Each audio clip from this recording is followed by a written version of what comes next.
que se esforçaram para chegar na casa de Deus essa noite. Quem está conosco aqui, que não congrega aqui no Campo 2, fique em pé, quero ver vocês. Quero enxergar vocês que estão aqui e não são desse Campo 2. Fique em pé, deixa eu ver vocês. Tem mais? Mais gente? Tem mais alguém? Rapaz. Vamos receber esses irmãos na paz do Senhor Jesus, amém, amados? Sejam bem-vindos, Deus abençoe. Ele é o Lourenço, Manuel Lourenço, presbítero Manuel Lourenço, ali da congregação Hermon, congregação Monte Hermon. Deus abençoe, Lourenço. Esse aí é crente mesmo, né? E foi meu cobaia, foi meu cobaia, né? Primeira congregação que eu dirigi, ele congregava lá, né? Aguentou o crente até hoje, é forte, né? 28 anos de pancada nas costelas, né? Está aí, saudável, família, casou, tem uma família maravilhosa, tem um comércio maravilhoso, uma empresa, né? Parabéns, meu filho. Conheci ele, não tinha nem uma bicicleta. Hoje tem uma empresa maravilhosa. Está aí, ó. Deus abençoe. Deus é acima. Ele presenteia aquele que lhe ama. Glória a Deus. Meus amados, meus irmãos, a Bíblia diz que o lago de fogo, ele foi feito para o diabo e seus anjos. Mas muita gente, a gente sabe disso. Quando a gente lê as Sagradas Escrituras, a gente percebe que muita gente vai para lá. Olha o que Jesus disse aqui. Então dirá também aos que estiverem à sua esquerda: apartai-vos de mim, malditos, para o fogo eterno, preparado para o diabo e seus anjos. Ou seja, o fogo eterno não foi preparado para o homem, foi preparado para o diabo e seus anjos. E a gente sabe que Satanás e seus anjos um dia serão lançados, jogados no lago de fogo. A Bíblia tem toda a razão quando diz que Satanás é um enganador. Há 3 anos atrás, nós falamos sobre esse assunto aqui, mês de fevereiro de 2019, que Satanás, ele não é só um grande enganador, ele é o maior enganador de todas as épocas. Nunca se levantou alguém que fosse enganador no nível de Satanás. Você sabe a quem primeiro Satanás enganou? Você é capaz de descobrir nos seus estudos, nas suas meditações, qual foi a primeira pessoa que Satanás enganou? Alguém disse que foram os anjos? É isso? Primeira pessoa, veja o quanto ele tem capacidade de enganar. Primeira pessoa que ele enganou foi a ele mesmo. Ele é tão enganador que conseguiu enganar-se a si mesmo. Eu sei que muita gente pensou Eva. Não. Quando Satanás enganou Eva, ele já havia sido enganado. Capítulo 14 do livro do profeta Isaías, capítulo 14, o verso, parece que 13, deixa eu ver se é isso mesmo. Diz assim, Isaías 14: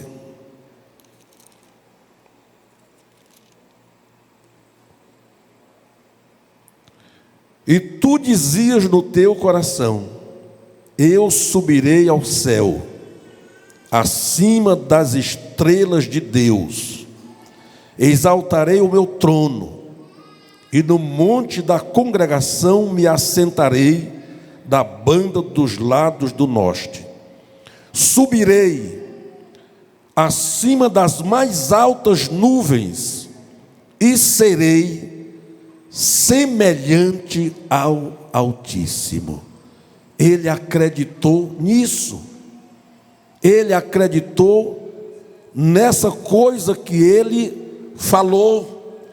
Ele tinha certeza que um dia ele subiria acima das estrelas de Deus, colocaria o seu trono acima das mais altas nuvens, e como se não bastasse, ele diz que seria semelhante ao Altíssimo.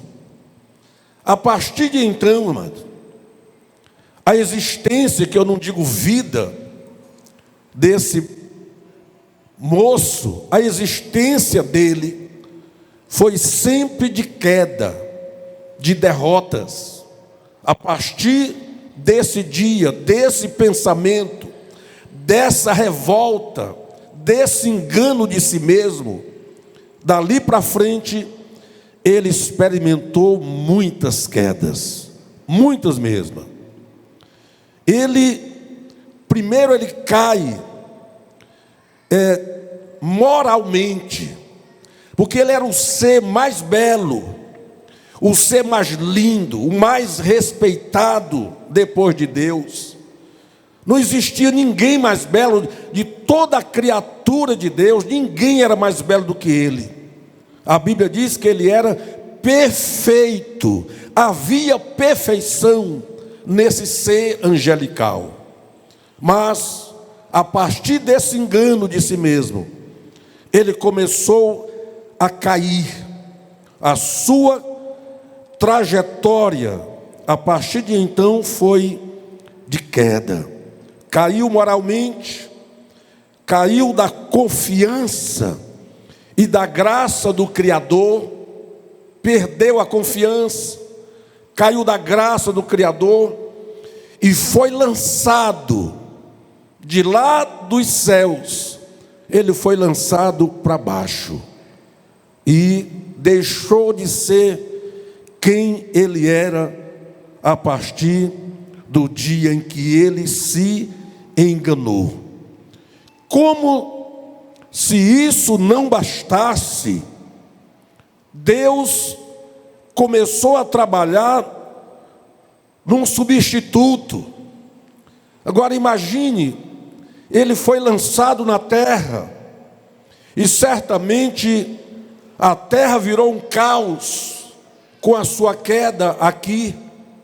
Virou um caos que, quando Deus aparece em Gênesis capítulo 1 e diz: no princípio criou Deus os céus e a terra, vírgula, e a terra era sem forma e vazia.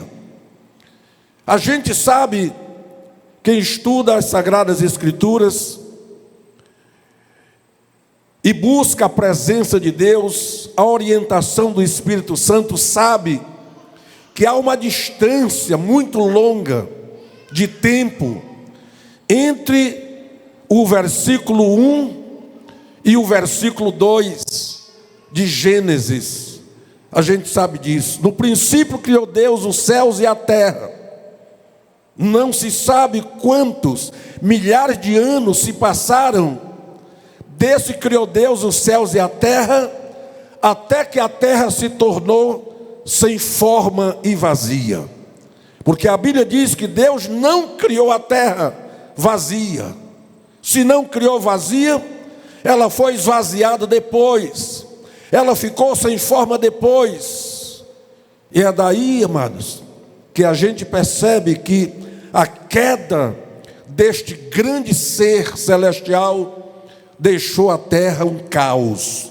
Ela virou um caos. E quando Deus aparece para transformar o caos nessa natureza maravilhosa, nessa coisa linda que você levanta de manhã, principalmente aqueles irmãos que moram naquelas cidades do sertão, naquela cidade próximo das onde existem muitas matas e rios lindos, ou mares, e você vê essa beleza grandiosa, que Deus desceu para fazer essa beleza, transformar o caos em toda essa beleza que a gente vê.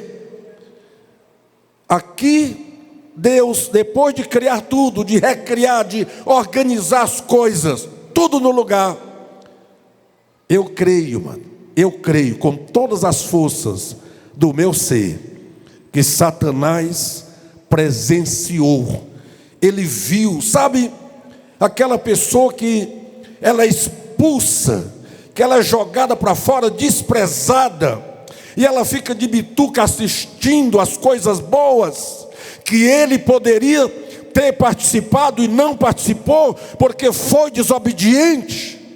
Ele vendo Deus fazer tudo aquilo, e depois de toda aquela beleza pronta, aí como que para machucá-lo, para trazer no seu coração, sabe, aquele sentimento de ter perdido muito e que jamais vai conseguir conquistar de volta. Deus diz assim: façamos o homem. O que ele disse que queria ser?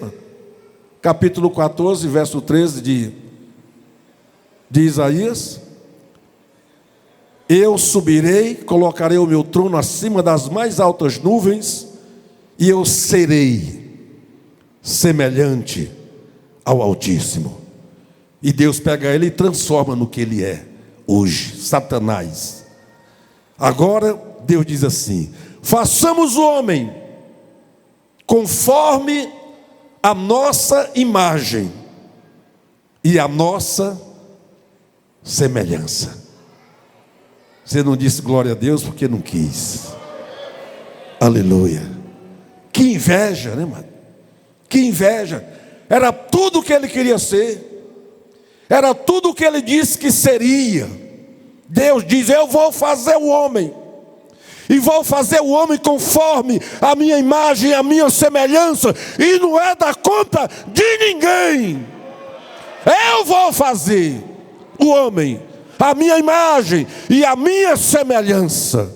Bendito seja o nome do Senhor. Aleluia. Ele teve que assistir Deus fazendo o homem, não fazendo como havia feito ele. Porque os anjos, os mais belos, Deus disse: haja, e eles apareceram. Mas o homem não. Deus, ele quis fazer diferente. Deus caprichou, amado. Deus, ele fez o máximo que ele quis fazer. Ele desceu do céu, veio na terra, pegou barro nas mãos e elaborou com as suas mãos o homem. Imagine o capeta assistindo Deus fazendo o homem para substituí-lo na adoração. Por isso que de vez em quando ele derruba um adorador. É a classe de gente que Satanás mais derruba. É adorador. Adoradores, tenham cuidado, porque ele tem inveja de vocês. Inveja. Ele fica olhando e dizendo: era para mim, esse seria o meu lugar. Mas Deus o baniu do céu e levantou você em pleno século 21 para ser verdadeiro adorador, que adora a Deus em espírito e em verdade. Ele levantou você. Bendito seja o nome do Senhor. Aleluia. Glória a Deus. Aleluia. Ele não se aguentou, manos. E ele ficou, como diz lá no interior, de bituca. Primeira chance que eu tiver, aleluia, eu vou jogar areia, eu vou jogar terra. E ele fez isso, ele enganou Eva. aleluia, derrubou o homem. O homem caiu. Eva foi enganada, aleluia, com a astúcia de Satanás. Ele enganou os nossos primeiros pais, e esse engano, o efeito desse engano, passou a todos os homens. Todos nós fomos deformados, como verdadeiros adoradores que eram, foram deformados pelo pecado, aleluia. Mas Deus não foi apanhado de surpresas. Deus já sabia o que ia acontecer. Ele já tinha um projeto antecipado. Quando Satanás derrubou o homem, Deus já tinha um projeto na sua mão, porque a Bíblia diz: o cordeiro que morreu antes da fundação do mundo, o cordeiro já estava pronto. Bendito seja o nome do Senhor, aleluia. Ele foi lançado na terra, ele enganou o homem, é verdade, bendito seja o nome do Senhor. Mas Deus, ele tinha um projeto, e o projeto de Deus ninguém pode impedir. Ninguém. Se Deus tem um projeto com a tua vida, se o projeto de Deus inclui você, eu quero ver qual é o capeta que vai impedir de Deus cumprir o projeto dele na tua vida. Eu só preciso dizer uma coisa: capeta não consegue impedir, mas existe uma pessoa que consegue. A única pessoa que pode impedir um projeto de Deus na tua vida é você mesmo. Não se culpe de ninguém, não queira culpar ninguém. A única pessoa que tem condições de não permitir que o projeto de Deus se cumpra na vida é o destinatário, é você. Aleluia. Como eu sei que você quer que o projeto de Deus se cumpra na sua vida, aleluia, eu posso dizer: ninguém impedirá o projeto de Deus na tua vida. Bendito seja o nome do Senhor, aleluia, glória a Deus. Nós sabemos, amado, que a vida dele, a vida não, a existência de Satanás, daí então foi de inimizade. Foi sempre jogando o homem contra Deus, jogando Deus contra o homem, criando situações, fazendo com que o homem se distancie de Deus cada dia mais, porque ele é inimigo do homem, inimigo de Deus. E esse é o trabalho que ele faz 24 horas por dia. Mas nós sabemos, aleluia, nós sabemos que o homem, ele conseguiu enganar. Adão e Eva foram trapaceados e caíram, e as mazelas da sua queda nos alcançou. Essa é a verdade. Mas Deus, no seu projeto eterno, ele enviou para a terra um homem, e esse homem a quem Deus enviou, ele não enviou mais alguém que fosse a sua semelhança. Ele não disse: vou enviar um semelhante a mim. Ele enviou um igual a ele. Jesus disse: eu e o Pai somos um. Quem me vê a mim, vê meu Pai. Bendito seja o nome do Senhor. A esse a quem Deus enviou como um projeto para tirar o homem, o ser humano, desse abismo sem fim, dessa masmorra eterna. Deus não deixou que o homem ficasse sem um escape, não. O homem, ele só vai se perder se quiser, porque Deus, ele enviou escape para o homem. Jesus, bendito seja o nome do Senhor, Ele é a nossa justiça. Jesus, Ele é a nossa salvação. Jesus, Ele é aquele que nos salva e nos perdoa. Bendito seja o nome do Senhor. Jesus, Ele é o Cordeiro de Deus que tira o pecado do mundo. Louvado seja o nome do Senhor. Aleluia. Na implantação do milênio, eu acho interessante as coisas de Deus, porque Satanás já foi humilhado pelo fato de Deus ter criado um substituto para colocar como adorador. Ele enganou, mas Jesus veio e salvou essa igreja toda, esse povo todo, e esse povo todo está adorando a Deus todos os dias. Nós adoramos ao Senhor. Deus não ficou sem adorador na terra, não. Bendito seja o nome do Senhor, aleluia. E isso para ele, para Satanás é uma afronta. Isso para Satanás dói nos cotovelos. Será que ele tem cotovelo? Dói. Quando ele vê um crente cheio do Espírito Santo, adorando, e a adoração desse crente subindo como flecha em direção ao altar eterno de Deus, ele não se aguenta. Aleluia. Quando ele vê um jovem arrancado das drogas, da prostituição, e colocado num púlpito para pregar a palavra de Deus e adorar ao Senhor na beleza da sua santidade, ele fica que não se aguenta.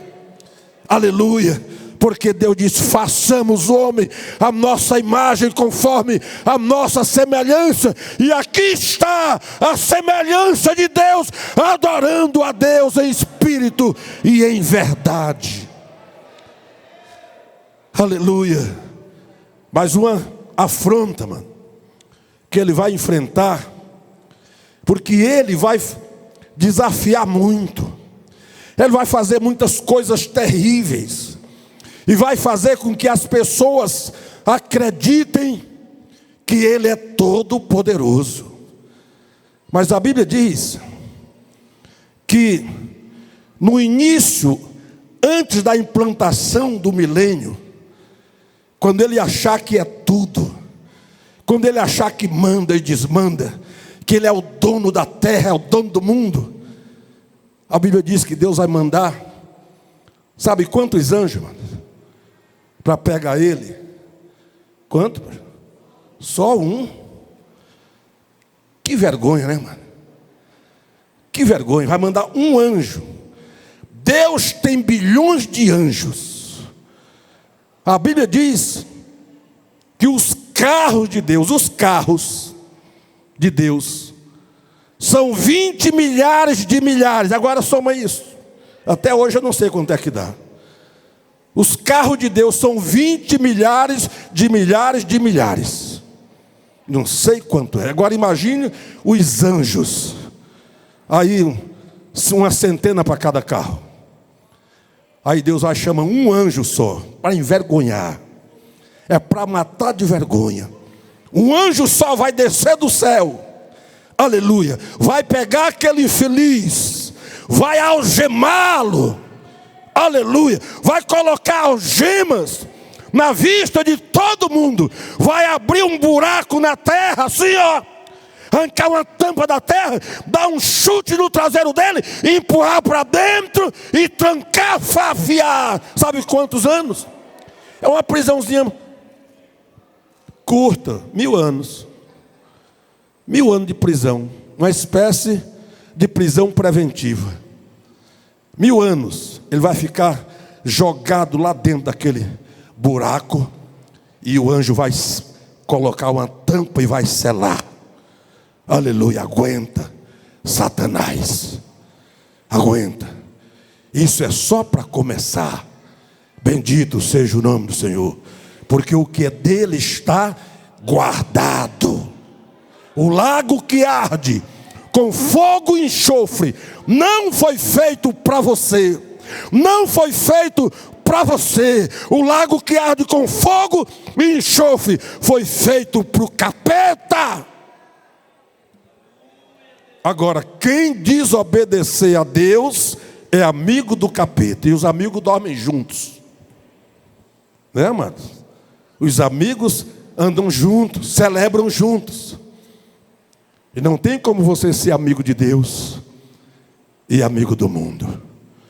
Aleluia. Jesus, amado, quando ele vence Satanás lá no deserto, ali foi apenas o início da segunda derrota dele. Eu digo segunda porque a primeira derrota foi quando ele foi jogado dos céus na terra. Foi a primeira derrota. Agora, o início da sua segunda derrota começa quando Jesus o vence lá no deserto, cara a cara. E Jesus, ele estava revestido desse corpo humano, de carne e osso e sangue, como eu e você.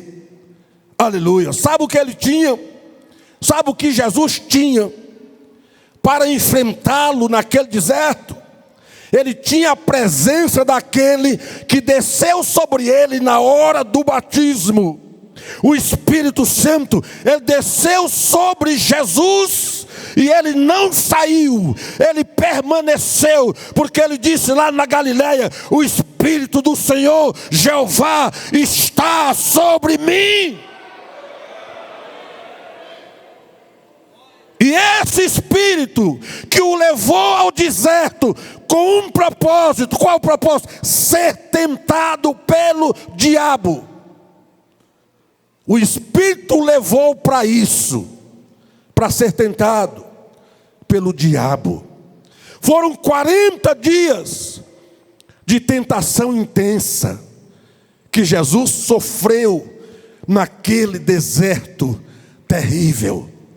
Mas você que conhece essa história da tentação sabe que Jesus deu de 3-0 nele, 3-0, sem titubear. Foi uma vergonha, se é que ele sabe o que é isso, tomar de 3-0 de um homem. Jesus não venceu Satanás como Deus, não, venceu como um homem, cheio do Espírito Santo. Que tem gente que acha, não, venceu porque era Deus. Não, Senhor.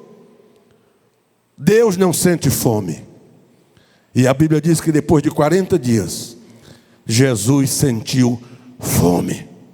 E foi exatamente nesse momento da fraqueza humana, da fraqueza do ser humano, que Satanás apareceu. Foi exatamente nesse instante. Aleluia. Por isso que Paulo diz assim: quando eu penso que eu sou forte, aí eu sou fraco. Mas quando eu penso que eu sou fraco, aí eu sou forte. Aleluia. Porque o poder de Deus se aperfeiçoa na tua fraqueza. Você só precisa assumir a fraqueza. Quer que o poder de Deus se aperfeiçoe na sua fraqueza? Assuma ela. Se você continuar achando que é forte, nunca terá o poder de Deus se aperfeiçoando em você. Eu preciso assumir a minha fraqueza. Eu sou fraco, para que o poder de Deus se aperfeiçoe na minha fraqueza. Bendito seja o nome do Senhor. Ele vence Satanás ali. Mas aquela briga, aquela luta, aquela guerra ali, foi uma guerra que só eles dois estavam presentes. Não havia pessoas para testemunhar e ver a derrota de Satanás e a vitória de Cristo. No deserto eram só os dois. Não tinha plateia, torcedores, não tinha. Ou seja, ele saiu dali vencido, Satanás saiu vencido, mas um vencido que ninguém viu sendo vencido. Ele podia muito bem mentiroso como ele é, muito bem se fazer de vitorioso, se mostrar como vitorioso, até porque ninguém viu ele perdendo, ninguém viu ele sendo derrotado. Mas Jesus não parou ali, ele não parou só com a derrocada de Satanás no deserto, não. Jesus estava apenas começando o seu ministério, e ele veio fazer o quê?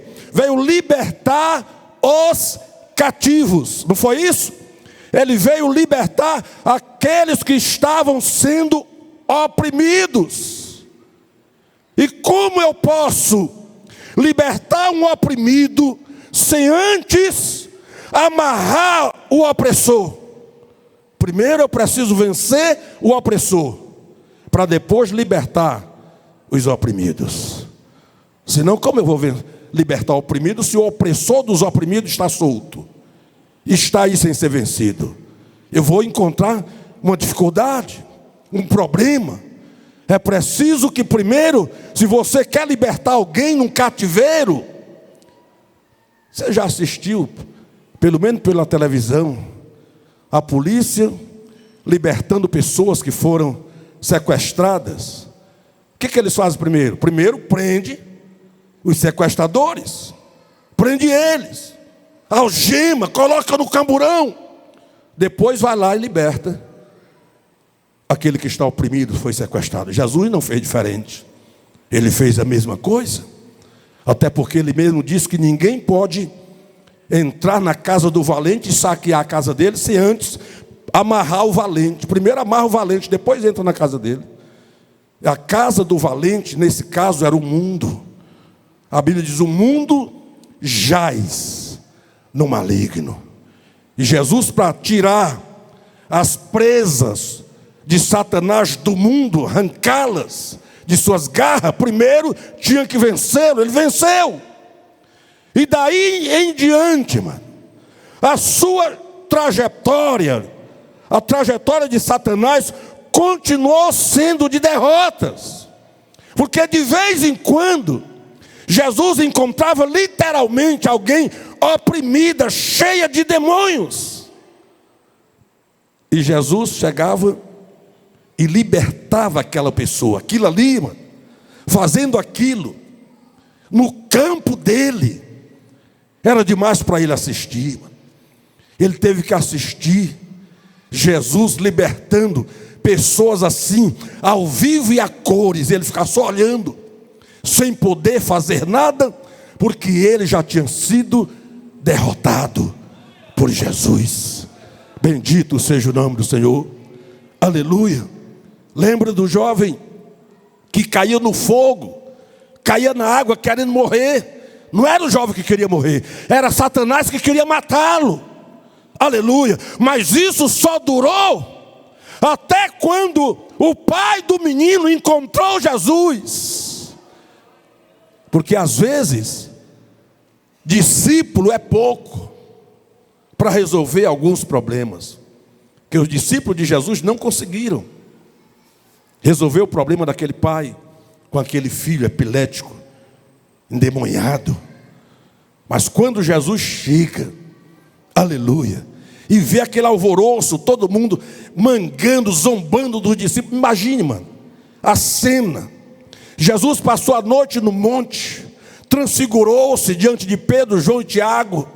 Os 3 discípulos voltaram daquela noite, penso, a melhor noite da vida deles, enquanto os 9 que ficaram aqui embaixo do monte passaram a noite lutando com um demônio, com o endemoniado, e o dia amanheceu e o endemoniado continuou endemoniado.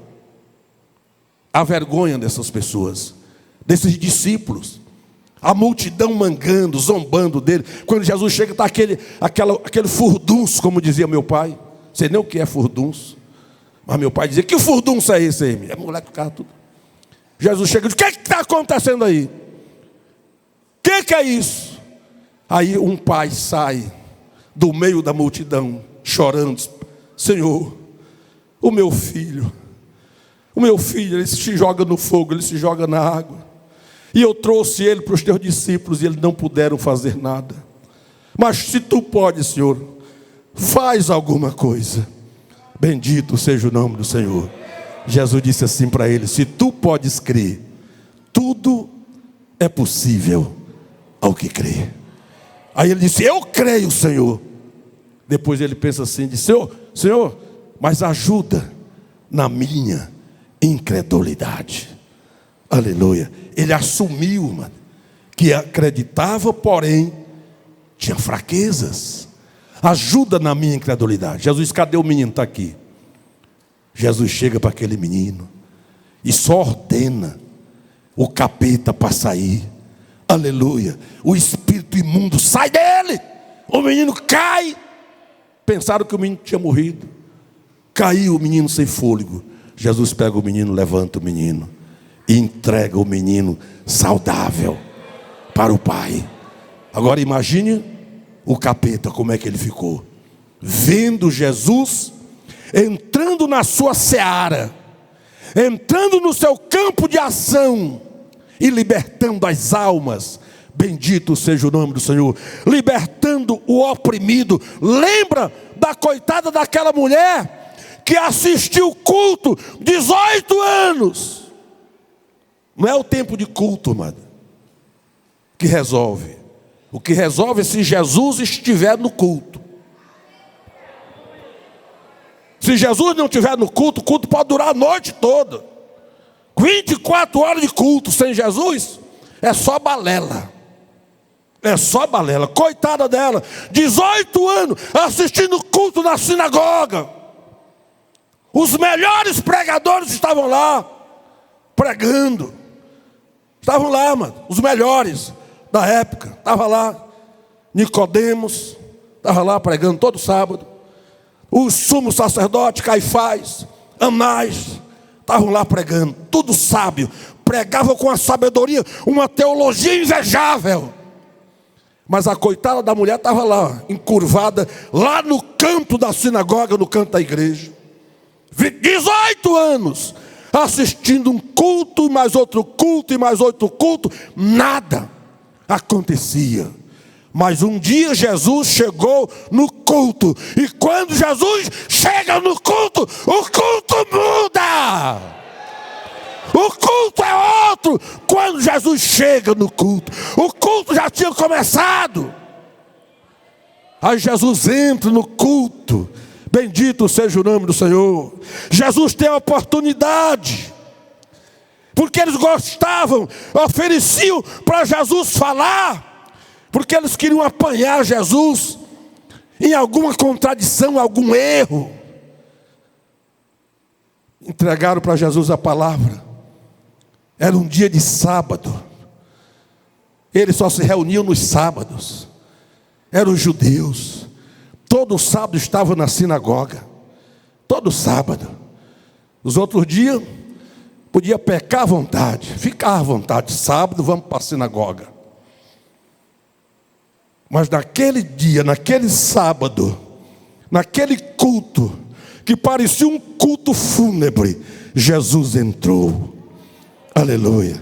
E quando Jesus entra, eu não preciso dizer, Senhor é aquele, Senhor é aquela. Não, Jesus chega, Ele conhece o necessitado de longe.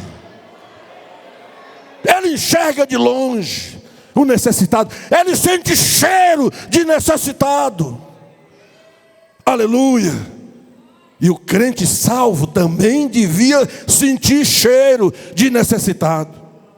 Nós temos crentes por aí, mano, que quando vê um necessitado, ele olha assim só, como dizia a minha mãe, com o rabo do olho. Se é que o olho tem rabo, né? Com o rabo do olho. E sai de largo, igual o sacerdote e o levita. Mas Jesus não. Ele sentia cheiro de necessitado. Cheiro de aflito. Quando ele viu um aflito, necessitado, a Bíblia diz que ele se enchia de compaixão. E quando ele se enche de compaixão, quando o homem, a pessoa se enche de compaixão, ele esquece dele mesmo e pensa nos outros. Jesus, como se ele esquecesse que era sábado, Ele estava correndo o risco de ser apedrejado com aquilo que ele ia fazer naquele sábado. Mas a compaixão, o amor era maior do que a tradição. Quando ele assume a palavra, que ele olha por cima dos bonitos, dos ricos. Os ricos sentavam tudo na frente. Tudo na frente, os bonitão, sentado na frente. Para mostrar roupa nova. Mostrar sandália de marca. Naquele tempo já tinha sandália de marca, mano. Tinha sandália de marca. Marca ruim. Marca de couro. Tinha muita sandália de marca. Aí Jesus olha além das riquezas, além das marcas, das sandálias e das vestes. Ele enxerga a necessitada lá atrás. Lá atrás. Mulher, naquela geração, era bem discriminada pelas pessoas. Hoje as mulheres ainda reclamam, e de alguma forma elas têm direito de reclamar, mas naquele tempo a coisa era muito pior. As mulheres, se sobrasse espaço lá atrás, elas entravam. Se coubesse só, se o ambiente cabe só 100, chegou 100 homens, mulher fica do lado de fora. Mas naquele dia, irmã Claudiana, sobrou um espaço. E a irmã entrou. Ela entrou e ficou lá no cantinho. Ela tinha um problema na coluna. Ela andava encurvada, parecia um badog, um arco de flecha. Ela em pé, o seu rosto ficava próximo do chão. Era encurvada. Encurvada e lá atrás, imagine. Mas os olhos de Jesus te enxergam. Pode ninguém te ver, mas Jesus te enxerga. Onde quer que você esteja, os olhos dele estão te vendo. Ele disse: ei mulher, ei você. Quem sabe ele olhou para trás assim. Não, você, levanta-se, levante. Aleluia, lá vem a bichinha, mano. A bichinha toda encurvadinha, lá vem a bichinha, caminhando. Chegou perto dele. Olha para mim, como é que olha? Só assim. Aí Jesus disse assim: endireita-te. Aleluia. Fica direito. E ela foi se esticando. Daqui a pouco, mano, ela já estava, era assim, igual meu pai. Meu pai, ele estava com 65 anos de idade, já chegando 70. E um dia ele saiu da igreja, lá no Bananal, em direção à sua residência. E o irmão ia atrás dele. O irmão na frente. E o irmão ia todo encurvadinho assim. E o pai perguntou para ele: irmão, por que você anda assim, todo encurvado assim, irmão? O que é isso? E o irmão diz assim: irmão Felipe, é a idade. Idade? Sim. Quantos anos você tem? Disse: eu tenho 63. Disse: eu estou com 65, estou com medo de cair para trás. Porque era empinado, meu. Estou com 65, eu estou pensando que vou cair para trás, empinado. A mulherzinha ficou assim, quase caindo para trás, empinadinha. Porque Jesus estava no culto. Jesus no culto muda tudo. Bendito seja o nome. Com Jesus no culto não tem pregador ruim, mano. Tem não. Quando Jesus está no culto, o pregador basta dizer assim: Jesus é bom. Cai. Jesus é bom. O poder de Deus começa a se manifestar. Agora, para Jesus estar no culto, você também precisa estar aqui. Pastor, mas eu estou aqui. Você está no templo. Eu quero saber se está no culto. É no culto. O crente tem que chegar no culto para Jesus poder entrar no culto. Bendito seja o nome do Senhor. Eu acredito, amado, que tem pessoas que estão lá na casa deles, lá no Ceará. Tem uma irmã me assistindo lá de Fortaleza. Hoje ela estava reclamando: disse: pastor, os 2 últimos cultos do menino não botaram no YouTube. nem um de sexta, nem um de domingo. Hoje, ela me reclamou, viu, meninos? Eu assisto todo dia, pastor, e o de sexta, de domingo, eu não vi. Essa pessoa deve estar no culto mais do que muitos que estão no templo. Está no culto. Na hora que a internet para, ela sente lá. Ela sente a falta. Bendito seja o nome do Senhor, porque ela valoriza a palavra de Deus. O culto sagrado tem valor para eles. E é preciso ter valor para você também. Será que aqui tem aqueles crentes que o irmão cantou aqui, crente do relógio, aí, que deixa a Bíblia cair da mão? Se o pregador passar das 9, ele pega, olha para o relógio, pega a Bíblia e vai para casa assistir televisão. Não, aqui hoje não tem não. Eles não vieram. Esses não vieram hoje. Hoje os que estão aqui estão adorando a Deus e o culto está bom. O culto está maravilhoso.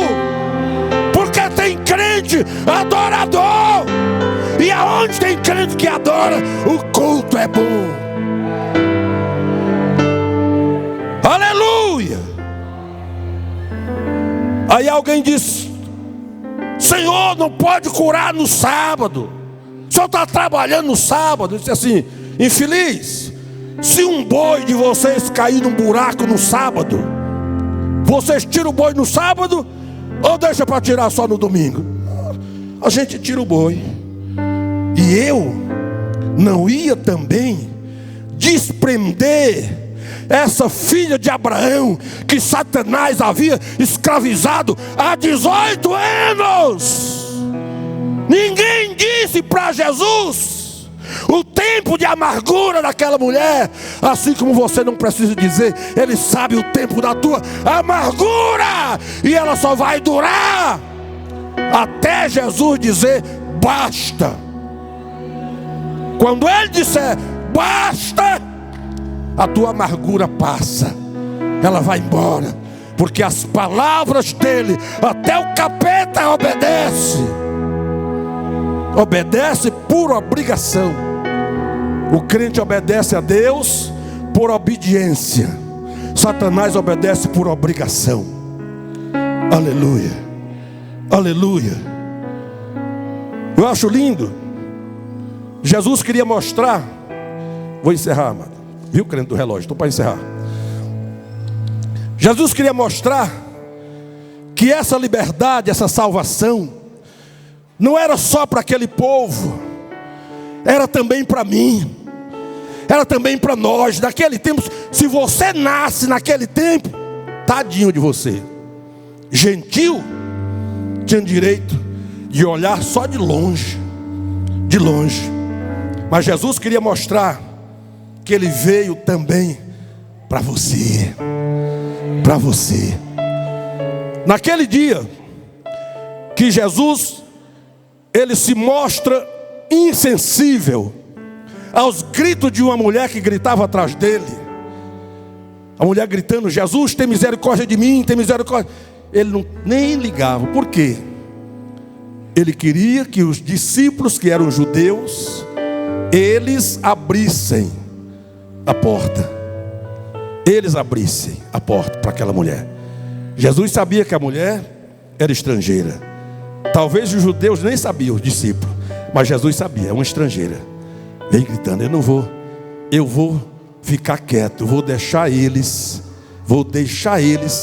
sentirem alguma coisa, algum sentimento eles vão ter. Aí quando ela gritou várias vezes: Senhor, olha, essa mulher vem gritando atrás de nós, despede-a. Despedir pode significar atender ou apenas mandar embora. O que eles queriam é que Jesus não deixasse aquela mulher continuar gritando atrás dele. Aí Jesus para e faz uma declaração justa, uma declaração que todo mundo sabia. Ele disse assim: eu não fui enviado senão as ovelhas perdidas da casa de Israel. Eu só fui enviado para vocês. Mas Jesus queria também mostrar que tinha um povo lá fora que precisava dele, e ele ia atender esse povo. Enquanto Jesus parou para dizer isso para eles, a Bíblia diz que a mulher chegou e caiu de joelho nos pés de Jesus. A chance que ela queria era que ele parasse. Ele parou, ela caiu de joelhos aos pés dele e disse: Senhor, socorre-me. E agora, mano? E agora? Jesus olha para ela, mano, e ele mede. Jesus tem um sensor que mede o quilate da fé de cada um. Ele mede o quilate da minha fraqueza. Ele mede o quilate da minha resistência. Ele mede tudo. Ele olhou para a mulher, mediu a sua resistência, e ele entendeu que ela aguentava mais um pouquinho de tribulação. Ele foi e olhou para ela e disse assim: não é bom pegar o pão dos filhos e jogar para os cachorrinhos. Todo judeu escutou aquilo. Se ele dissesse aquilo, mano, para qualquer um daqueles judeus, eles saíam dali, ó, como um corisco, e ia embora. Mas a mulher ouviu, entalou, mano. Sabe? Aquela coisa que entala na garganta. Ela ergue os olhos, cheio de lágrimas, diz: Senhor, é verdade, o Senhor tem razão. Porém, os cachorrinhos também se alimentam das migalhas que caem da mesa dos seus donos. Aleluia. Que maravilha, mano. Que maravilha. Aí Jesus, sabe o que era, mano? O problema da mulher era uma filha endemoniada. A filha endemoniada. Eu estou contando aqui, falando com vocês hoje sobre as derrocadas, os vexames que Satanás passou e passa quando um crente vence uma tentação, mano. Quando o crente vence uma tentação, é um tapa na cara dele, mano. É um chute na canela dele. Quando o crente vence uma tentação, aí já diz: oh, mulher, grande a tua fé, vai e seja feito como tu queres. Ela chegou em casa, o demônio já tinha evaporado e a filha estava livre. Bendito seja o nome do Senhor. Aleluia. Mas Jesus, ele venceu também, foi vitorioso lá no Getsêmani. Aqui, durante essa trajetória, ele estava vencendo os ardis de Satanás. Lá no Getsêmani, ele venceu a si mesmo. O homem, ele era homem, e como homem ele precisava vencer a si mesmo. Quando ele viu a angústia, viu a cruz, os azorragues, o chicote, as lanças, os cravos, a coroa de espinho, ele disse: Pai, se é possível, passe de mim este cálice. Todavia, olha aqui, ele vencendo a si mesmo. Todavia, não seja como eu quero, não seja o desejo do meu coração, mas seja como tu queres. Ele venceu aqui, venceu a si mesmo. Aleluia. E agora ele estava pronto. Foi lá na cruz que ele deu o último golpe em Satanás. Lá na cruz, Satanás o acompanhou em toda a sua trajetória, esperando que ele murmurasse ou que ele se revoltasse, porque ele só se entregou porque quis. Ele tinha poder para dominar todo mundo ali e sair ileso. Mas Jesus se entregou e Satanás saiu atrás, vendo tudo. Ele na cruz, será que ele vai morrer mesmo? O povo dizendo: desce da cruz. E Jesus resistiu até isso. Tu és o Filho de Deus, desce da cruz. Ele não desceu. E Satanás doido para ele descer, ele não desceu. Quando ele viu que Jesus ia morrer, ia se entregar mesmo à morte, ele pensou: mas pelo menos ele vai morrer zangado, vai morrer irado com esse povo.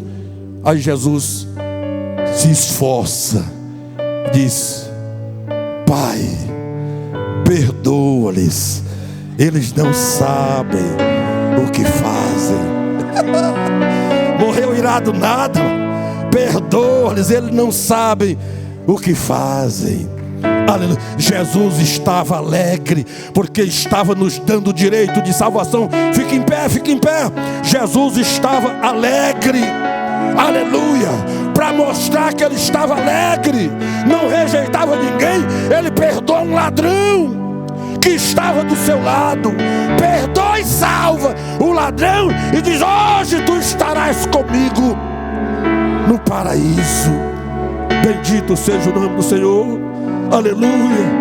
Quando Jesus disse: está consumado, isso significava dizer: Pai, eu esmaguei a cabeça da serpente.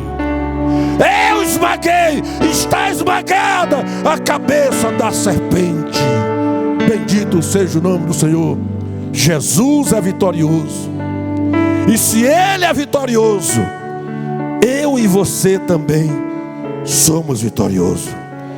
Ele venceu, e com a vitória de Jesus, eu e você somos vencedores.